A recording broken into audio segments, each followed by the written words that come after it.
Hey everybody, welcome back to my channel. So today is my weekly update video, and also I am going to provide some information on the appointment I had with Mochi Health to talk to one of their obesity management specialists, physicians, doctor, whatever you want to call them. I want to give you guys an update on how that went, really what transpired in that conversation, what I took away from it, what homework I have. I just want to share that all with you because there are some things I'm still processing from that conversation. And I probably will for the next couple days. But anyway, if you are new to my channel, I started taking a GLP-1 back in March of 2023. So I started on Mounjaro. And I get this question a lot about whether I was type 2 or not, and I was not. So I wasn't pre-diabetic at the time, even though I was at my highest weight ever. And which I guess is a good thing. I don't want to say like, oh, I wish, I had this, or this. It's just shocking that I didn't have some of the conditions that I thought I would have based on the fact that my weight escalated over the past couple of years. But so I started on Mounjaro. I was prescribed it off-label. My insurance did approve it at the time, but about a year and a half into my weight loss journey, I received the letter saying that they were no longer covering it and the requirement, they're going to start enforcing the requirement of being type 2. And it's probably because Zepbound now was on the market, whereas when I started, it wasn't. So that's when I moved over to the compounded market. I guess you could say I started on the compounded tirzepatide. But I am down around 90 pounds and I'm very happy with that. But I think, after a while of, now 2 years on this medication, a lot of the effectiveness has really started to subside. And I had a great conversation with the Mochi Health doctor as well about some of that and my concerns. But let's go ahead and just get right into how my week went. And if you did watch my last video where I went over my April goals, I just wanted to simplify it and say, I just want to eat better. What does that mean? I broke them down into a couple different steps along the way. And I did really good with tracking the food I was eating and just planning out my meals. And thankfully, I prepped some of them, especially my lunches and my mid-morning snack. Like I'm so happy that I had some of those things already prepared because I was so limited with time away from my desk this past week. And some of that is just going to be a little bit of time for me to adjust to just changes in schedule, changes in the work that's coming over, when it's coming over, when it needs to be done. And I am working with, 2 international companies that are 4 hours ahead. So there's adjustments that I have to make, but I felt like I did really well in regards to what I was eating, when I was eating, getting my protein in. And I don't think I would have changed anything this past week. I was still learning. Now, comment below when I make this statement. So I want your opinion. So I'm technically, my rules, 1 takeout meal a week. So I had every intention. I was like, okay, I want to do Mission Barbecue. I knew that I had something going on Friday. I wanted to get, something from Mission Barbecue. That was going to be my takeout day of the week. But then at the last minute, I had to go into the office in the middle of the week. And in doing so, I was told that there was going to be a big luncheon because, there's meetings and stuff going on. And I was like, perfect. If anybody could just get me a salad, that'd be great. Because they cater to just, whatever our requests are. But, it's an office setting. Everybody loves pizza. So really, when you think about it, I had takeout on Wednesday. I had a really great Caesar salad, and I did end up having a slice of white pizza, which is perfectly fine. But I also knew that there wasn't going to be a ton of protein available to me, so I stacked it earlier in the day, and then my dinner was pretty protein heavy and less carbs because of, having a slice of pizza for lunch. But on the surface, I had takeout on Wednesday and then also Mission Barbecue on Friday. So really, did I fail? Now, maybe that's not the right word to use. I want to be careful here. Did I not hit the goal that I set out for, which is 1 takeout meal? Personally, I didn't pay for it. And I felt like, to me, I picked my day but I probably should have just made that my takeout day as I'm like saying it out loud again. It's not the end of the world. It's just something that cracked me up because it was like, as I was going to get Mission Barbecue, I was like, oh man, I just realized this is my second takeout one and I was only supposed to do 1. But I did get a really good, I got our pulled chicken on a garden salad, and I just did a little bit of ranch dressing. So I didn't think that I don't think I did that bad. I made good decisions. But here's the thing. I did not lose, nor did I gain weight this week. I stayed the same. And in some ways, I was a little disappointed because I would have liked to have seen that scale, even if it was like a half a pound. I would have loved to have seen that scale go down a little bit. But really on the surface, I think my body just needed a level out, a mellow period, and I provided it. Now I did go to the gym 4 times a week, did my strength training program, and I did walk. I think I averaged about 9,000 to 10,000 steps each day. I would have to go back and look through syncing to my phone, but I did make sure as my time was limited that my walking pad was coming out a little bit more at my desk and walking. And I don't have any issues, especially if I'm in a meeting, camera on, and I'm walking and they just see my upper half, because probably at least 2 or 3 other people in that meeting are on a walking pad or standing. So we all are very supportive of each other, and we know we do at times have a pretty demanding job, and we have to be, at our desks for most of the day without having a lot of time to step away. But overall, I felt like this week went really, really well.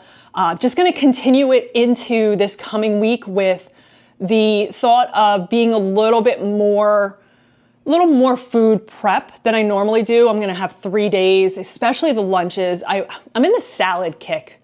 As you can tell, I had 2 last week, and now I'm feeling like I do love salads. So I'm going to make for lunches, I'm going to make a couple salads with breaded chicken cutlet on top of it. And I'm going to a little feta cheese too, but I am going to make a little, I have Greek yogurt and some ranch seasoning that I got from a spice shop. So I'm going to just each day probably take me a minute. That's probably the most amount of time that meal will take for me to prepare. So I'll be able to just make the quick little ranch dressing, put it on top, and then get back to my desk. I just want to be prepared a little bit more for this coming week so that I can keep fueling myself, because there was one day where I couldn't even step away for a minute. And it was next thing you know, it was 1:30, 1:45, and I had not had anything in my system since 10:30, and I can feel it. So, which may feel shocking to some of you because you're like, well, I have to remind myself to eat because of the appetite suppression. I have next to no appetite suppression anymore from these medications. And so I can feel myself getting drained if I am not fueling myself properly, it's normal. So I just know that even if I had a minute to be able to just come right out 15, 20 feet into my kitchen to be able to grab my lunch, then I want to make sure I'm setting myself up for success. So today I'm going to be doing a lot of prep for that to get ready for the week. I mean, talking about prep, we're talking about throw some chicken in the air fryer, cut up some romaine lettuce and cucumbers, and just assemble a couple things. Probably all in all, prep will take me 30 minutes max. So that's really not that big of a deal for me. But I want to move to the conversation that I had with Mochi Health. And just to recap, the reason why I decided to pick Mochi Health, so I don't need any more compounded tirzepatide. I feel like I have enough medication, even with the instability of the compounding pharmacy world right now, which I don't want to get into because I personally am not following that as much. So I can't really provide a lot of insight there, but I do know that there are some concerns, and I get it, but I don't want to panic buy, especially since I have enough. I really think I have enough, even if I stretched it out till the end of the year. But if I just took it as is and de-escalated, I would probably be good through August, September. And I think that's plenty for me because I do have the intention to stop it at some point, which will probably be a future video, but I'll touch on it a little bit here today. So really the reason why I wanted to go with Mochi Health is because you want to find doctors and services that are catered to you and your GLP-1 use. And I feel like I've been striking out as of late trying to find dietitians. And, I've been really trying to research behavioral therapy. And so when I saw that Mochi had, the access to obesity care with their top doctors and the registered dietitians for plans around us that are taking these medications as well, and have battled with obesity for, long periods of time. And then also they just started offering therapy, that I was like, let me just go and check them out. What's the risk? You know, I used a coupon code. I think it came to like $39 for the first month to check out. So I had my first appointment with the doctor with Mochi Health, and it went a couple different ways, all of which I thought it was a great conversation, a very positive conversation. I think once I set my expectations for the conversation, it changed a little bit, because I think from their perspective, when they see somebody new, their initial is to get to the point of why they need to get this medication. And I get that. Whereas I, after a couple minutes, had to say, I don't need the prescription.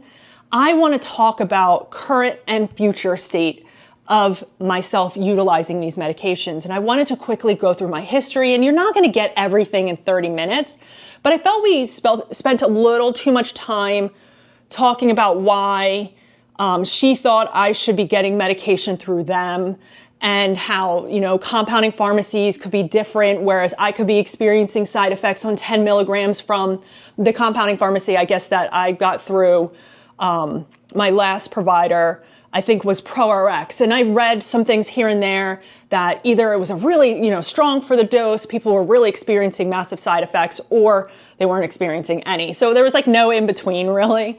But I felt like that 10 milligrams was pretty strong for me.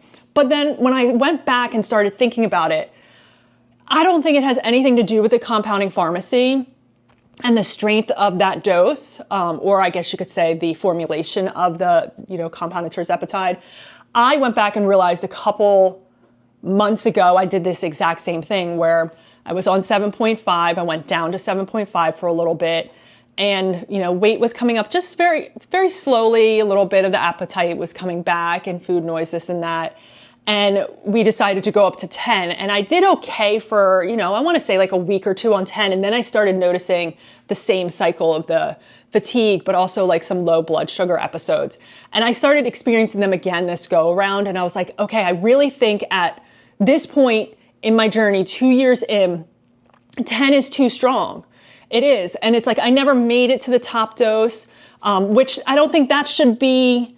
Everybody's different, and there's no one size fits all. And I know that people could say, well, if you're not experiencing appetite suppression, your food noise is back, and you're starting to gain a little bit, we should go up. It gets you to the point where those are suppressed, but that comes with a lot of risks, in my opinion. For me, I don't want to feel as if I'm like dragging all day and fighting for energy.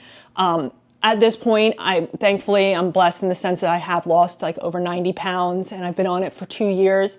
There's no risk reward. Like, there's no reward there for me. I kept telling her, I don't think 10 is the right choice for me. She kept saying, I think that's your sweet spot. I think if we can get you to 10 with our medication from our pharmacies and see how you do, I think that's the right thing to do. And I said, I don't want to do that. And also, I'm not ordering any more medication. So once we established that line of, okay, let's step away from this and get to the important things, I felt the conversation really went in a good direction. Now, you, as I explain this, might say, wow, this was quite a back and forth, confusing, no really major answers. But I wanted to say to her, I've been on it for 2 years.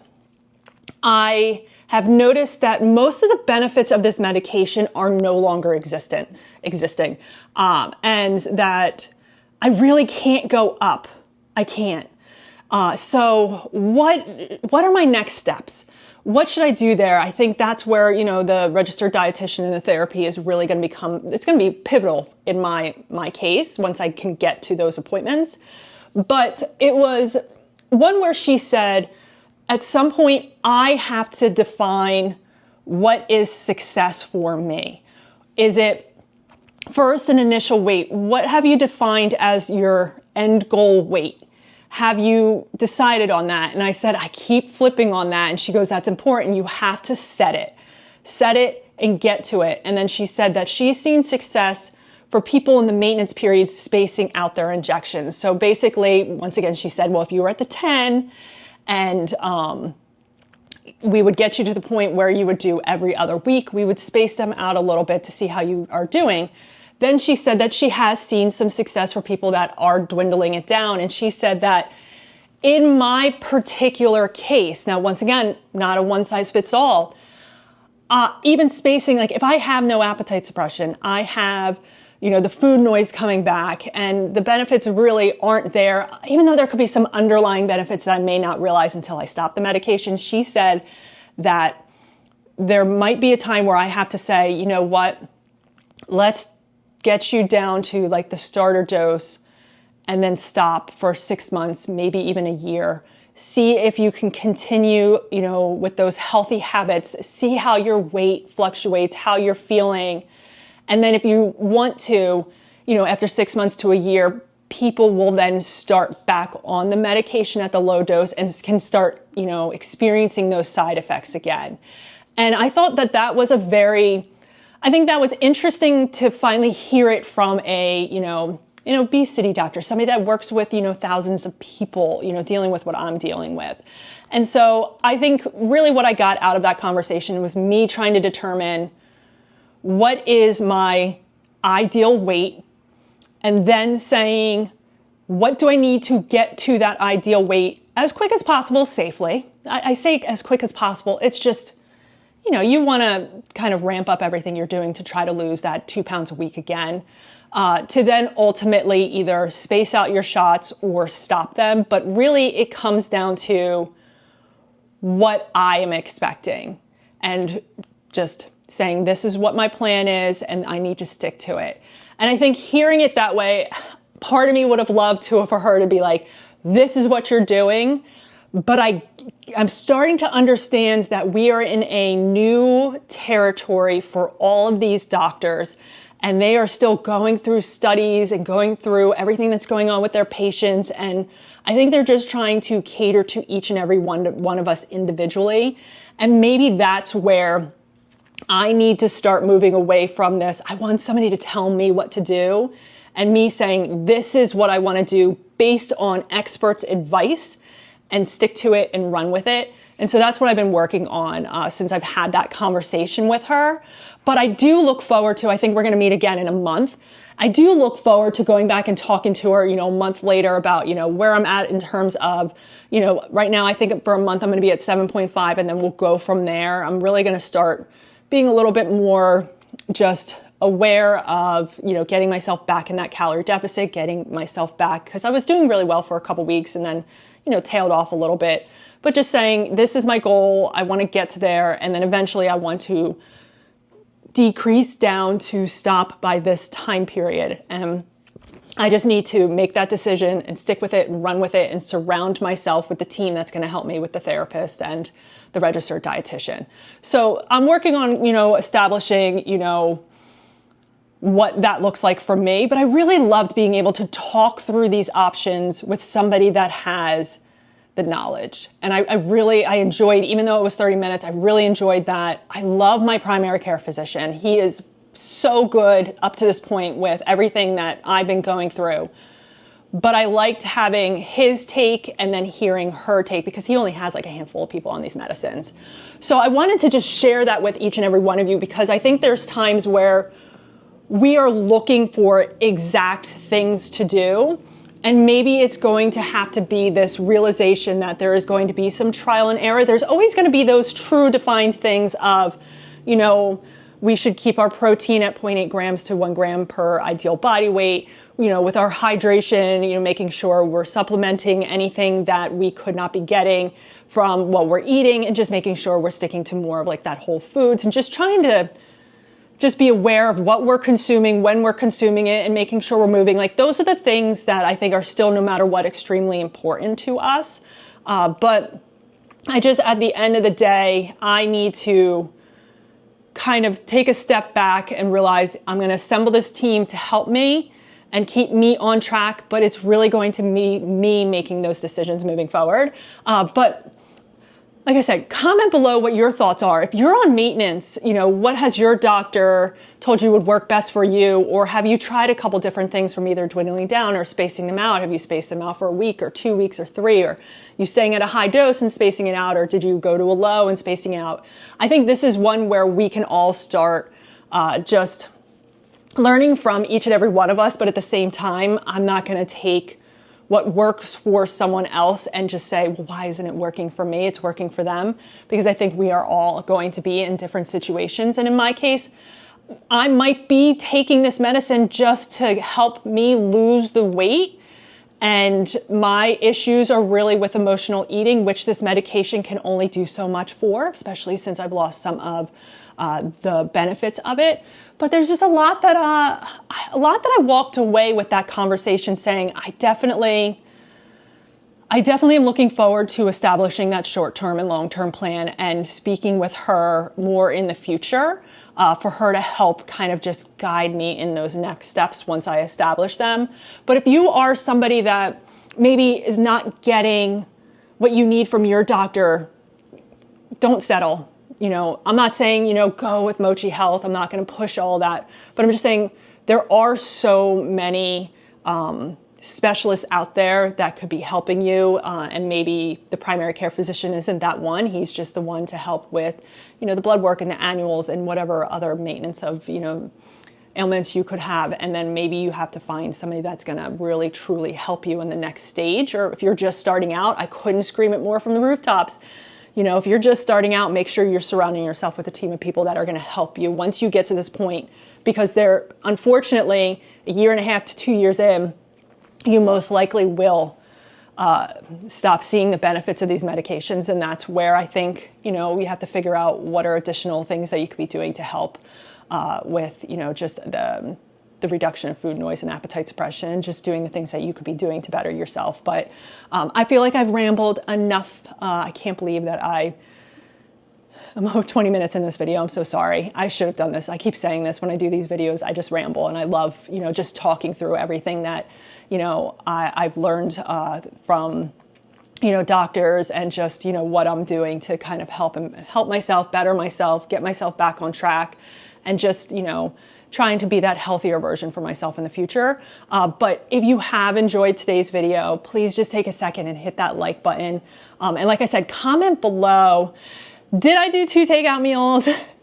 Or can I, it's like girl math, can I just say that I did 1? It doesn't really matter, but I just think it's so funny how I was debating that with myself. And also let me know, like, if you're in the maintenance period, or if you're getting close to maintenance, what your plans are moving forward. I can't wait to get to that point. I know I'm going to. I got to sit down and establish things. But if you haven't subscribed, subscribe to my channel. But I hope you enjoyed today's video. I will catch you later. Bye.